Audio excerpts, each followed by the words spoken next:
Hey, I built it myself. I was an IT guy, a signal warrant officer, communications warrant officer in the military, and I took some of those skills and built the website. It's great. It's great. I love it. I've been on it all day. I was on it late last night, and then I got right back on it this morning. I was like, "Where's Ty? I really want to do this interview." And I was like, and this has been great. I mean, and I love talking to Todd, and I'm really looking forward to talking to the other guys too. So definitely shoot them an email. Let them know this has been this is political no brainer. I'm not forging opinions. People are full of information, and what we're really yearning for is wisdom. And there's a lot of wisdom in everything you had to say. People are full of facts. The one thing I love, the fact you presented, is how Citizens United changed the dollar amounts of what's going on. When a presidential election in, what was it, 2018 was 16 million. 16 million. And then right after Citizens United, we went to what? 2.6 billion. In 2008, $16 million to a presidential campaign. In 2024, $2.6 billion. And remember, granted, a lot of it's corporate America, but it's also a lot of money that the minute a family donates $20 to a campaign or a candidate they believe in, no less, and I'm all for that. Right. That's $20 that won't go to a charity that could do something else. So that's why I think we should have publicly funded elections. Absolutely. That's publicly funded federal elections. Let's get this extra money out of it. And publicly funded means that these are already taxpayer dollars that you're saying, hey, I want this, I'm gonna put this aside. And if we have competitive candidates, this is the money that you get to use. You get a limited amount of money, all of you, whether you're a Republican, Independent, or Democrat. You get a limited amount of money. Let's see what you can do with it to communicate with voters. You don't get money from millionaires. It's against law. We're banning you from taking money from billionaires and big corporations. This is the pot that you get to work with. Now convince me to vote for you. I think that's what we need to get to. And you would see a lot of turnover.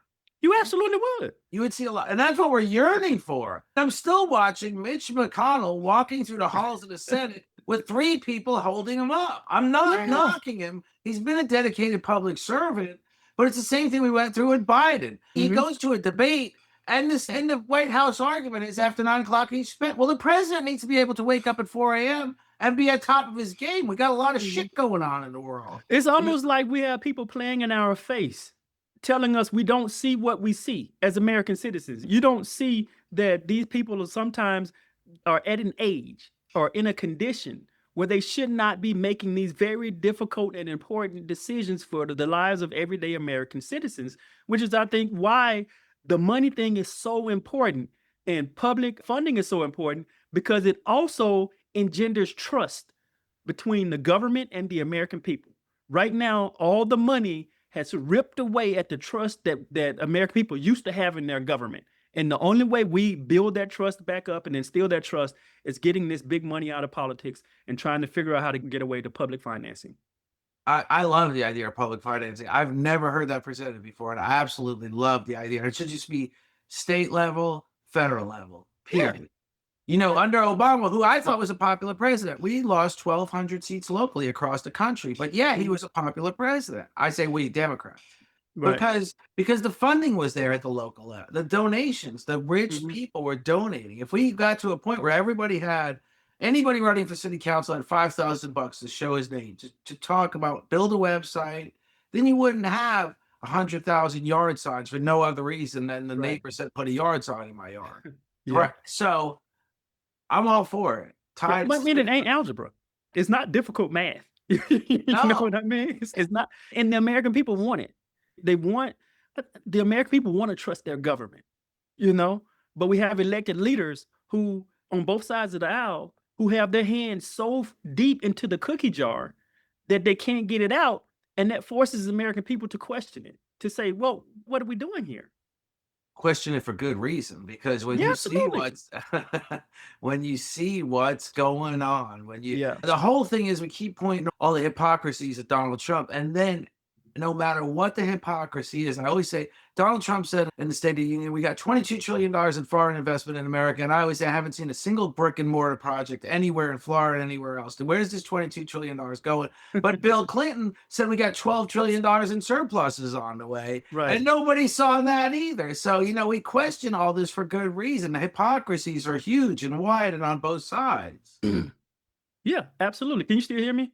Yeah, absolutely. Yeah, absolutely. But you're absolutely right. Where's the money? Where is all the money that these taxpayer dollars that are being spent out, the infrastructure? Where is the money to improve our infrastructure? I've traveled to over 20 different countries, all over Europe and Asia, and I'm trying to compare the infrastructure in some of these countries to some of the stuff that I see in these rural states, in these urban communities, these urban states. Why are we so far behind if we're the wealthiest country on the planet? It's just ridiculous. And Where are taxpayer dollars really going? And I don't think we get there until we send independence to Washington. And then another issue, I think, with regard to independence and how independence would benefit our government, the president gets an opportunity to nominate people to be in his cabinet. He gets an opportunity to nominate the Health and Human Services Secretary.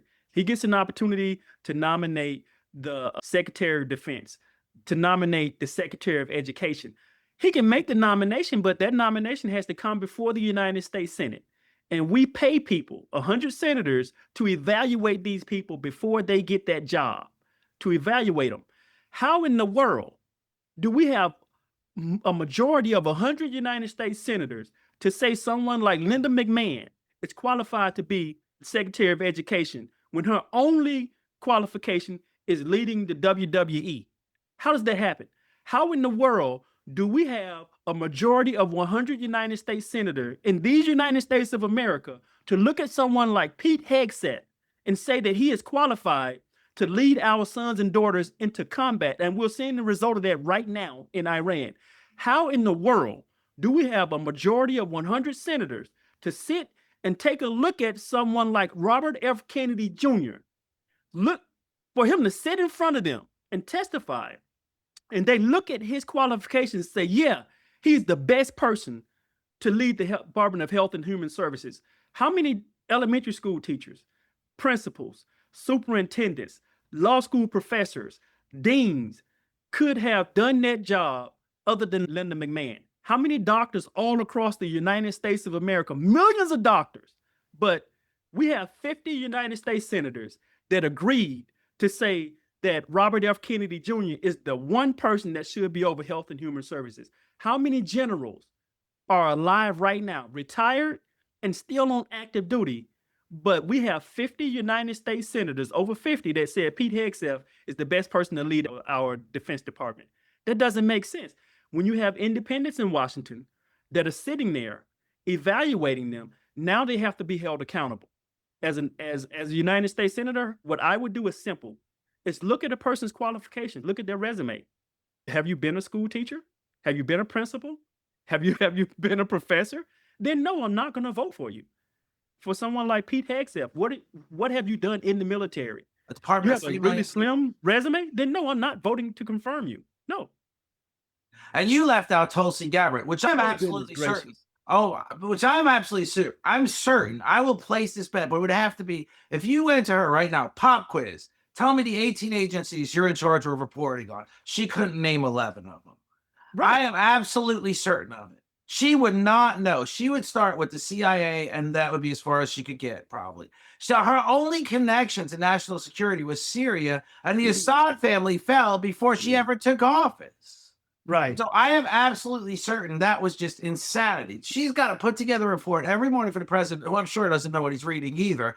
But have 18 agencies combine those reports and condense them. And I don't think she knows who all 18 agencies are. If you did a pop quiz on the street, if you walked onto Washington, D.C., saw Tulsi Gabbard walking to the local Starbucks and said, Tulsi, give me a minute.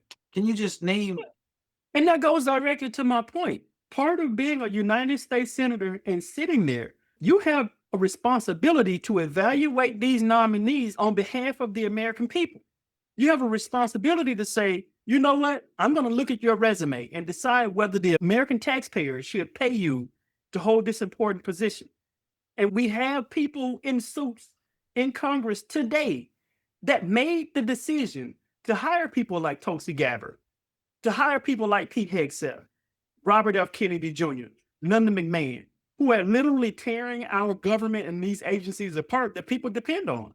And I mean, Pam Bondi, yes. Attorney General.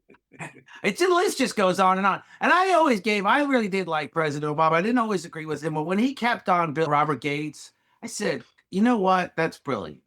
You know, we got so much going on right now. You kept on a Republican for 2 years. He wanted out. He was ready to say deuces. But there was no logic in this one at all whatsoever. Just total.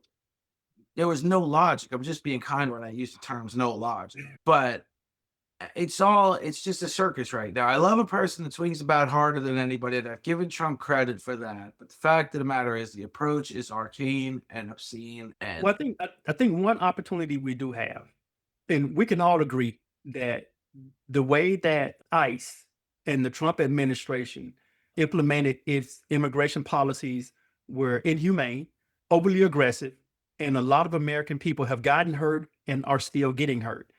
And one of the things that this administration did was they closed the border. They shut it down.